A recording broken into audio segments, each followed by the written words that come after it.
Imagine a moment when you are faced with a challenge. Something really difficult. It can be a loss, a failure, an unexpected situation that takes the ground off your feet. What do you feel?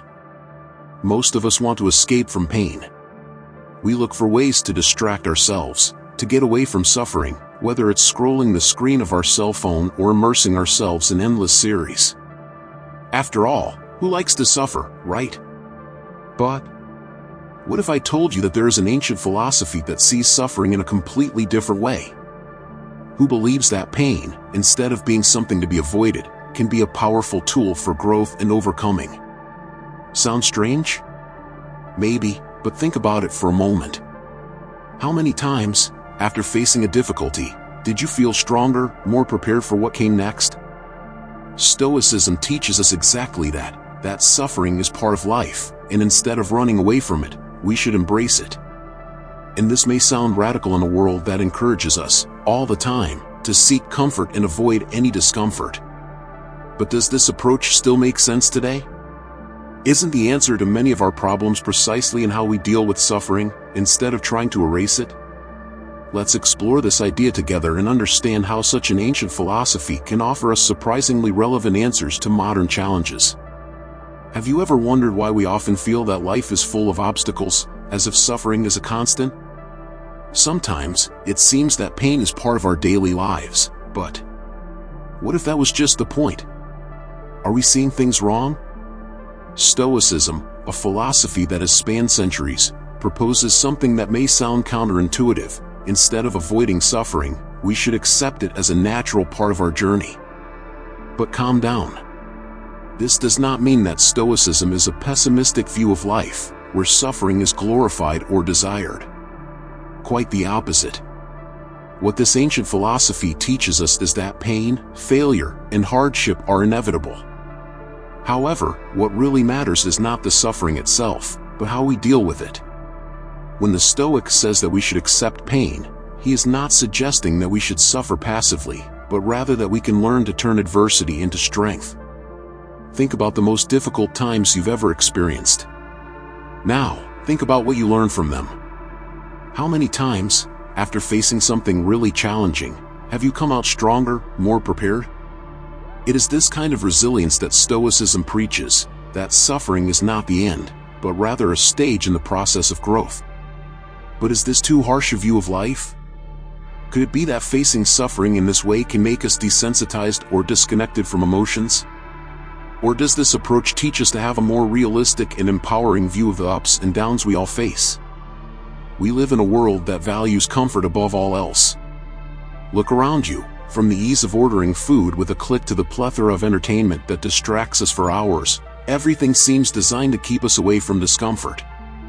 And, let's be honest, who doesn't like a life without pain and difficulties? But is this relentless search for comfort really benefiting us? Stoicism challenges us to look at this question in a completely different way.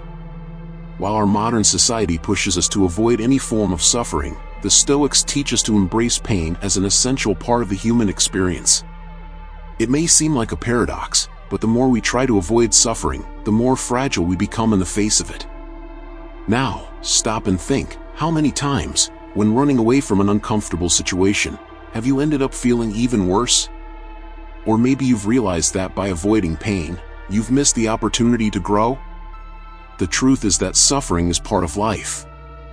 And while our current culture tries to sell it as something to be eradicated, the Stoics remind us that it is precisely by facing it head-on that we find our true strength. So, is our obsession with comfort weakening us? Could it be that, by always looking for the easiest path, we are losing the ability to resist and overcome? Resilience, which our ancestors developed as they faced daily challenges, is becoming a rare skill in a world that prioritizes immediate well-being. This contrast between Stoic philosophy and modern culture is something that deserves to be deeply analyzed. If the search for comfort is taking us away from who we really are, it may be time to reconsider what it means to live a full and resilient life.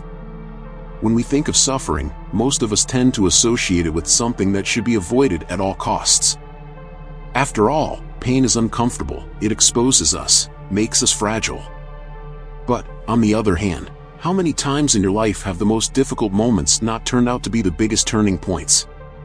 When suffering strikes us, it can also transform us, shape our character, and prepare us for even greater challenges. You see, pain doesn't have to be a burden that we carry without purpose. It can be a reminder that something needs to be adjusted, that there is room for evolution. Think about the times when a big disappointment, a mistake, or a loss has pushed you to act differently, to seek a solution, or to find strength where you didn't even know existed. But of course, we can't deny that the modern world offers us quick fixes for almost everything. Do we need to face a problem? We look for shortcuts. Do we feel pain? We seek immediate relief. And in doing so, we move away from the chance to learn from those moments. Is this constant search for easy solutions preventing us from really growing? What Stoicism proposes is not that we accept suffering passively, but rather that we see it as an opportunity. It is not about disregarding the negative effects it can bring, but rather about using these moments as springboards for significant changes.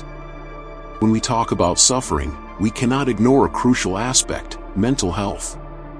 In a world where anxiety, depression, and stress are increasingly present, how does Stoicism fit into this scenario?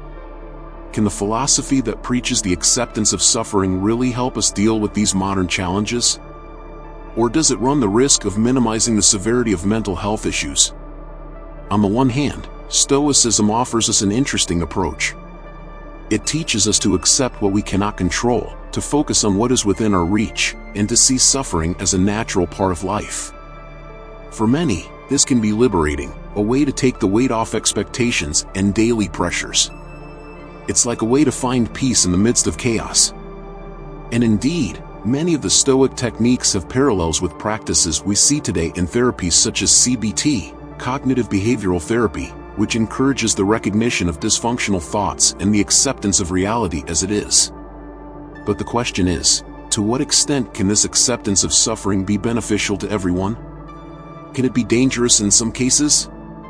For someone who is at rock bottom, dealing with deep depression, for example, Stoicism can be seen as a cold philosophy, a way of ignoring emotional pain that needs to be acknowledged and addressed. And here comes a delicate point. Stoicism, like any philosophy, is not a universal solution. While his teachings may offer tools for many to face life with more resilience, he should not be confused with a therapeutic approach to deeper mental health issues. It is important to remember that accepting suffering does not mean failing to seek help or ignoring the need for treatment. True Stoic wisdom lies in understanding our limits, both physical and emotional, and, when necessary, seeking support. Philosophy can help us deal with everyday challenges, but for many, psychological support is essential, and this distinction should be clear. So how can we balance Stoic philosophy with the needs of mental health care? Can we use Stoicism as a complementary tool, without falling into the trap of romanticizing pain and suffering? Perhaps the answer lies in understanding that Stoicism invites us to be strong, but also to be honest about our own limitations. After all, recognizing the need for help is also an act of courage. Then we come to a crucial point. Stoicism does not preach that we should live a life of constant suffering. Quite the opposite. Stoic philosophy teaches us to use suffering as a tool for growth, rather than as an emotional prison. The goal is not to become desensitized to pain, but rather to develop the wisdom needed to deal with the inevitable difficulties that life brings, without letting ourselves be overwhelmed by them. All of us, at some point, will face suffering. This is a universal truth. Like happiness, pain is part of our human experience. What Stoicism offers us is a way to weather these storms with more resilience, recognizing that, as intense as they are, they don't have to define who we are. This is why the Stoic teachings are so valuable.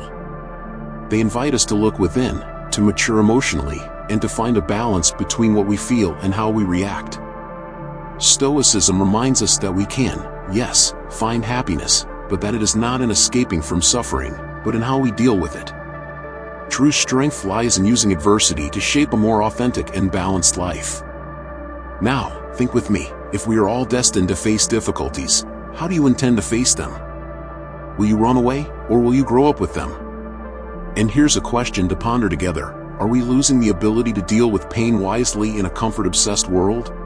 As we reach the end of this video, I invite you to reflect on everything we've discussed. Life is a constant journey of learning, and every step we take deepens our knowledge and understanding. But we don't have to stop this quest here.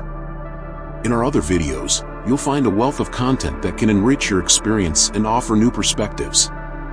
Each one is an opportunity to strengthen your mind and heart, guiding you towards a more balanced and virtuous life. In the meantime, I'd like to hear your voice. What stood out for you in this video? Have you ever faced similar situations? Leave a comment. Your reflections could light the way for others who are searching for wisdom. I look forward to seeing you in the next video.